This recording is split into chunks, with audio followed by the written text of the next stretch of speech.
हम सब के सुपरिचित हमारे ही साथ की लगती नारनौंद विधानसभा से लोकप्रिय विधायक दादा गौतम से निवेदन करूंगा कि वो आए और उनको विधिवत भारतीय जनता पार्टी का पटका पहना करके माननीय अध्यक्ष जी, माननीय प्रभारी जी और माननीय मुख्यमंत्री उनको शामिल करें। आप सब जोरदार तालियों से दादा गौतम का स्वागत करें।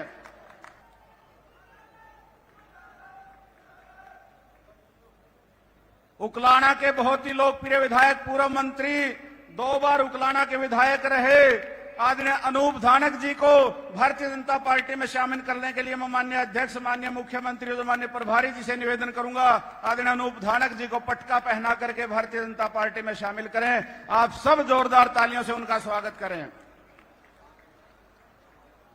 बरवाड़ा के बहुत ही लोकप्रिय विधायक, हमारे बड़े भाई आदरणीय जोगीराम सिहाग जी आज विधिवत भारतीय जनता पार्टी में शामिल हो रहे हैं। मैं माननीय अध्यक्ष जी से निवेदन करूंगा, माननीय मुख्यमंत्री जी से निवेदन करूंगा, माननीय प्रभारी जी से निवेदन करूंगा, आदरणीय जोगीराम सिहाग जी को पटका पहना करके भारतीय जनता पार्टी में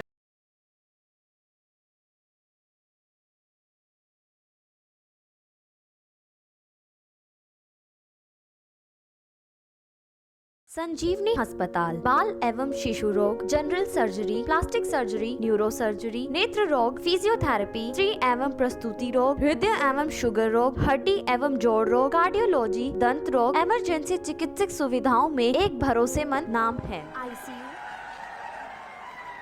भाई थोड़े नाम लूंगा, सबके नाम लूंगा तो फिर देर हो जाएगी। जो बात मैं कहना चाहता हूं कह नहीं सकूंगा।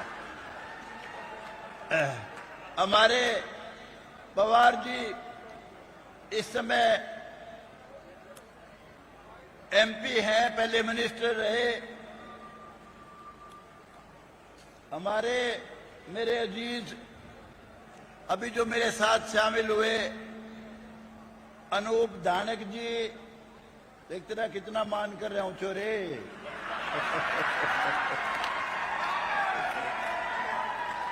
मेरे अजीज बहुत ही दानी पुरुष भाई जोगीराम जी सिहाग, विनोद ध्याना जी, और अभी जो मेरा अजीज मेरे को उलाना दे रहा था, पूर्व फाइनेंस मिनिस्टर, कई मंत्रालय का मालिक मेरा अजीज कैप्टन अभिमन्यु जी, जिसने मुझे कहा कि जी नकली दादे नकली पोते काम नहीं आया करते, पोते तो असली काम आया करें।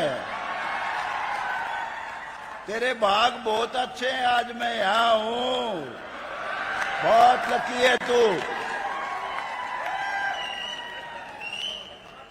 मेरे अजीज हांसी से विधायक विनोद ध्याना जी, और भाई दामिये मिसिज विनोद शर्मा जी, ज्योति शर्मा जी, और भाई सारे समझ लो सबके नाम ले दिए, महिपाल ढांडा जी, और सभी स्टेज पे बैठे हुए नेतागण, और मेरे सामने हरियाणा के भाग्य विधाता मेरे बुजुर्गों, माताओं, बहनों, नौजवान दोस्तों, प्यारे प्यारे बच्चों और मेरे पत्रकार और चैनल के मेरे भाइयों,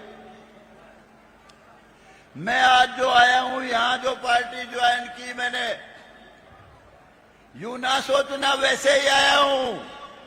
जो हरियाणा में रुका पड़ रहा है, कांग्रेस की हुकूमत आवेगी, 200% नायब सैनी मुख्यमंत्री बनेगा। लिख लो मेरी बात को। क्यों बनेगा समझ लो।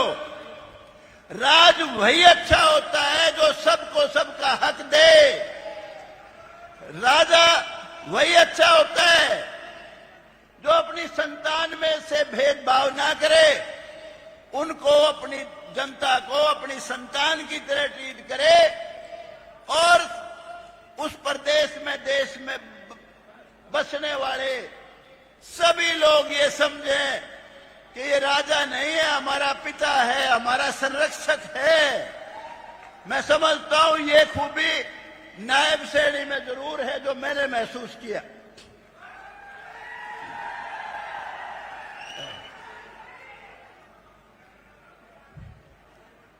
मनोहर लाल खट्टर जी ने जब हरियाणा में शुरू किया अपना कार्यकाल, उससे पहले हमने अनेक शासन देखे हैं, अनेक चीफ मिनिस्टर देखे हैं। उस समय लिस्ट का, पर्ची का जमाना था, मेरिट का कोई मतलब नहीं था। चाहे वो राज हो जिसमें बीजेपी भी सीरी थी। मनोहर लाल जी ने एक बहुत बड़ी शानदार रवायत शुरू की। जो आदमी सोचता था चपड़ासी लगेगा तो किसको पकड़ूं, सिपाही लगेगा तो किसकी सिफारिश ढूंढूं, आज जो सिपाही लगने की नहीं सोचता था, खट्टर साहब के राज में डीएसपी लगा, इंस्पेक्टर लगा, सब इंस्पेक्टर लगा, बड़ी बड़ी पोस्टों पे लगे। ये कोई छोटी बात नहीं थी, बहुत बड़ी बात थी। मेरिट के हिसाब से नौकरियां दी गई। बहुत लोग जो बहुत नफरत करते थे खट्टर साहब से, बीजेपी से भी करते हैं, वो सपने में भी नहीं सोच सकते उन आला का राज होता उसमें कुछ छावे था कि नहीं जो खट्टर साहब के राज में मिला। ये छोटी बात नहीं है। उन्होंने ये देखा ही नहीं खट्टर साहब ने ये तेरे खिलाफ वाला है, तेरे हक वाला है। नहीं भाई, मेरिट में कोई आओ। एक मेरा अजीज है अमरदीन, मेरा ड्राइवर है, मुसलमान बरादरी से मेरा बच्चा है। मैंने उसके साथ मैंने उसको भर्ती कराया था पुराने वक्त में। मैं उसको समझा रहा था, रे बेटे तेरे 3 रिश्तेदार लग गए खट्टर साहब के राज में, अब ओढ़े के लूटेगा। इससे बढ़िया सरकार कोई हो नहीं सकती थी। कई भाई संविधान का वास्ता देते हैं, संविधान। अरे नौकरी गिनो, सबसे ज्यादा नौकरी तुम्हें मिली है, क्यों नफरत करते हो, क्यों नफरत करते हो बीजेपी से। और भाई कई भाई जो यूं कह दी हरियाणा तो मारा था, अरे यो कुकर खट्टर आया उरे। मेरे भाइयों, हम सबका यो देश है, सबका हरियाणा है, हम सब इसमें बसने वाले इस देश में सारे भाई हैं, सारे सब एक हैं, थोड़ा सा भी फर्क नहीं है। और ये जात पात ऊंच नीच भेदभाव ये इस देश का सत्यानाश करने की सबसे बड़ी बीमारी है। और ये भ्रष्टाचार इसने बीज मार दिया इस देश का। भाई खट्टर साहब ने और भी कई अच्छे काम किए थे। इलीगल कॉलोनी सारी लीगल कर दी, नहीं तो बहुत परेशानी से गुजर रहे थे लोग। और उसके अलावा क्या है, उसके अलावा हमारे ड्राइवर थे बेचारे एमएलए के, उसका पास उसको एमएलए दे था तो दे था, नहीं तो नहीं दे था। 20,000 रुपए महीना कर दिए, पीए की तनख्वाह बढ़ाई 20,000 रुपए। और उसके अलावा एमएलए हॉस्टल के सामने सुभाष चंद्र बोस के नाम पे बहुत शानदार पार्क बनाया। बहुत चीजें हैं जो सारा गिनान लगू। अरे मैंने एक दिन यूं कह दिया विधानसभा में, खट्टर साहब आप तो चीफ मिनिस्टर बन गए, आपका तो वक्त कट गया, बिना ब्याह का कुंवारे का है। मगर ये जो 35, 40 साल के हो गए, कुंवारे मरेंगे, मगर आपने कोसेंगे। अगले दिन 40 साल के अनमैरिड की 3,000 रुपए पेंशन बना दी खट्टर साहब ने। बहुत बड़ी बात की, छोटी बात नहीं। और भाई दूसरी बात, मैं मोदी जी के बारे में, बीजेपी के राज के बारे में 2 मिनट में कह के, और क्योंकि बोलने वाले भाई अभी वीवीआईपी लोग हैं, मैं तो साधारण सा आदमी हूं। मोदी साहब ने जो काम किया, भारतीय जनता पार्टी के रहनुमा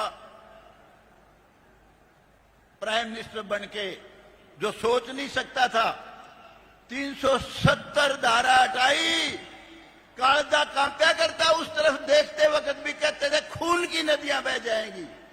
कोई छोटा काम नहीं था। राम मंदिर का निर्माण, कई भाई यूं कहते थे जी अभी 10 साल छेड़ो ना, छुओ ना। राम मंदिर का निर्माण कराया। और भाई ये हमारी मुसलमान बहन बेटियां, ट्रिपल तलाक इन पर बड़ा खतरनाक था, उसको खत्म कर दिया। महिलाओं को कितना सम्मान दिया, एमएलए एमपी में 1/3 रिजर्वेशन। और उसके अलावा बहुत बड़ा जो काम किया, हर आदमी, प्राइम मिनिस्टर तक का भी झाड़ा ले लिया करते, तलाशी ले लेते थे एयरपोर्ट पे। मनमोहन सिंह जी की पगड़ी उतरवा ली थी। नरेंद्र मोदी जी ने इस देश का बहुत भारी मान बढ़ाया, कोई छोटी बात नहीं है। तो भाई सारी चीजें गिनान लग जाऊं, बहुत समय लग जाएगा। मैं केवल इतना कहने आया हूं कि भाई बीजेपी को बनाओ और भाई नायब सैनी को मुख्यमंत्री बनाओ। आपको मिलेगी सबको सबका हक देने वाली सरकार। और नहीं तो मेरे भाइयों, रो के मर्जियों, किसी को कुछ नहीं छावेगा।